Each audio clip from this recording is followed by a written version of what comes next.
A pleasant day, sir. I'm Natalie Grace Didanlag from Group 7 Bobcats, and today we will tackle about global economy.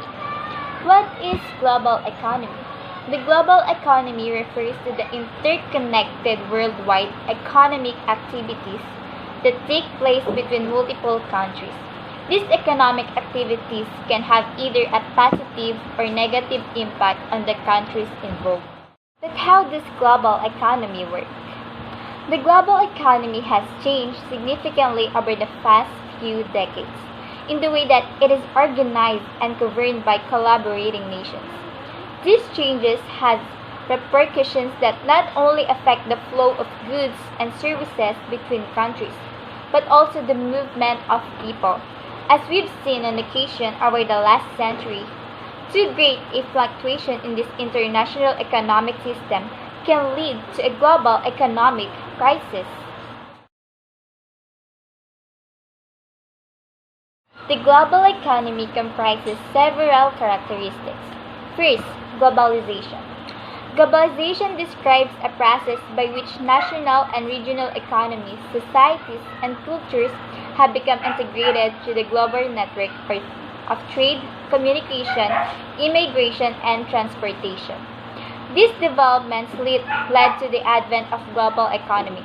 Due to the global economy and globalization, domestic economies have become cohesive, leading to an improvement in their performance. The second one is international trade. International trade is considered to be an impact of globalization. It refers to the exchange of goods and services between different countries, and it also helped countries to specialize in products which they have a comparative advantage in. This is an economic theory that refers to an economic ability to produce goods and services at a lower opportunity cost than its trade partners. So the next and third one is international finance. Money can be transferred more easily and faster than goods and services and people. Making international finance is one of the primary features of global economy. International finance consists of topics like currency exchange rates and monetary policy. So as we can see, sending money is more faster and easier than sending goods and services around the world. Last but not the least is the global investment. That is also characteristic of global economy. So global investment, this refers to an investment strategy that is not constrained by geographical boundaries. Global investment mainly takes place via foreign direct investment or FDI.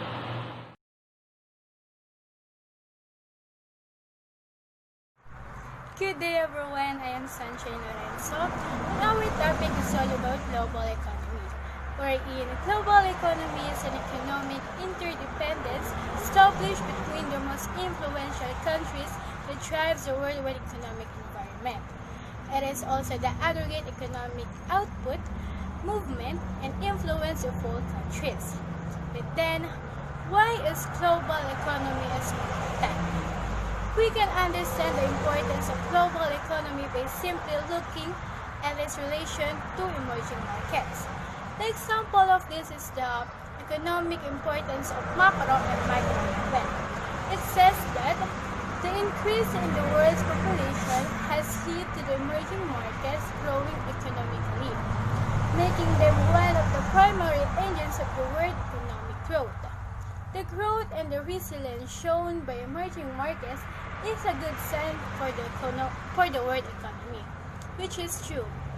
When the population increases, there's a high possibility or a chance that the world economy will grow. When it comes to microeconomics, it is important that we understand the concept that it refers to the study of the behavior of households, individuals, and firms with respect to the allocation of resources and decision making. In simple terms, this branch of economic studies how people make decisions, what factors affect their decisions, and how these decisions affect the price, the demand, the supplies of goods in the market. And the next one is the long-term world economic outlook. According to the financial and economic projections based on demographic trends and capital productivity models, the GDP in emerging markets economies in 2019 are likely to keep increasing at a positive rate. According to an emerging markets economic forecast for 2019 conducted by Focus Economics, the economy is set to increase by 7.5% in India, 6.6% in Philippines, 6.3% in China, 5.3% in Indonesia, 5.1% in Egypt, 4.9% in Malaysia, 3.8% in Peru, and 3.7% in Morocco, which is a good sign of the world economy. And that's all. Thank you. Who controls the global economy? Many people think that the global economy is controlled by governments of the largest economies in the world, but this is a common misconception. Although governments do hold power over countries' economies, it is the big banks and large corporations that controls and essentially fund these governments. This means that the global economy is dominated by large financial institutions. According to World Economic News, U.S. banks participate in many traditional government business like power production, oil refining, and also the operating of public assets such as airports and train stations. This was proven when certain members of the U.S. Congress sent a letter to the Federal Reserve Chairman Ben Bernanke. Here's an excerpt from the letter. Here are a few examples. Morgan Stanley imported 4 million barrels of oil and petroleum products into the United States in June 2012. Goldman Sachs stores aluminum in vast warehouses in Detroit as well as serving as commodities derivatives dealer. This bank is also expanding into the ownership and operation of airports, toll roads, and ports. JP Morgan markets electricity in California. How does the global economy work? How does the global economy work? The functioning of the global economy can be explained through one word: transactions. International transactions taking place between top economies in the world help in the continuance of the global economy. These transactions mainly comprise trade taking place between different countries. International trade includes the exchange of the variety of products between countries, in range all the way from fruits and foods to natural oil and weapons.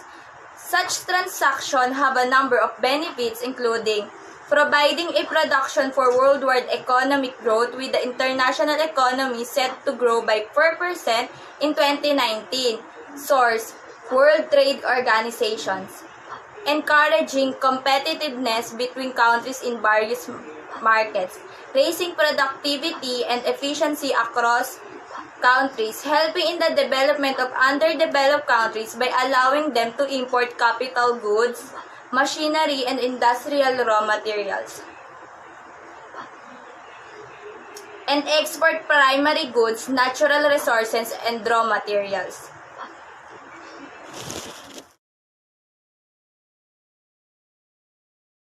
Next, let's discuss about the effects of global economy. Nearly every country in the world is in some way affected by things that happen in that may seem at times like unrelated countries, due to the influence of the global economy. A good example of this is the economic impact that the Brexit vote will have other countries, not only in Europe but across the globe. Brexit was referendum decision for the United Kingdom to withdraw from the European Union or EU. The main cause of this effect is the economics. Based on the production and exchange of goods and services, restrictions of the import and export of goods and services can potentially hamper the economic stability of countries who choose to impose too many. The purpose of international trade is similar to that of trading with the country, However, international trade differs from domestic trade in two aspects. So the first aspect is the currency of at least two countries are involved in international trade, so they must exchange before goods and services can be exported or imported. And the second aspect is occasionally countries enforce barriers on the international trade of certain goods and services, which can disrupt the relations between two countries. So countries usually specialize in those products that they can produce efficiently, which helps in reducing overall manufacturing costs.